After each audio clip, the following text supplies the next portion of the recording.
Ai, quen será? Digochiño, abre ti. Non, vai ti.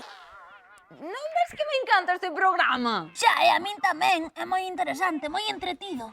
Vale, vou eu, pero debesme unha. Sí, non te preocupes. Despois xa che conto o que pasa, o que sucede, o que acontece. Ai, señora Virtudes, bons días. Bos días, E filliña. logo, que pasou? Pois nada, viña pedirvos un favorciño, unha cousiña pequena, Vale, o que sexa, en que podemos axudala? Pois veredes, a miña televisión estragouse e quería pedirvos se a podía ver aquí, na vosa casiña tan bonita que tedes, porque non quería perder o meu programa favorito.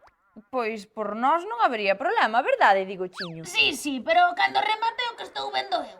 Ai, mira o canciño todo concentrado vendo a televisión. Ten coidado, canciño, non vexas a televisión tan de cerca que che van caer os ollos. Que son un raposo! Ai. Raposo! Que graciosiño, Que vos parece se preparamos uns flocos de millo mentres non empeza o programa? Uns que? Uns flocos de millo? Iso que metes no microondas e estoupa. Ah, refíreste ás palomitas, non?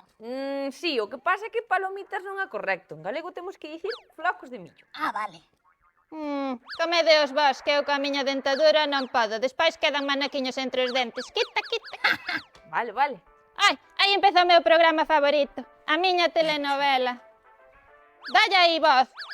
Canciño, faime o favor, que a miña idade xa estou un pouco xorda. Pero que non son un can...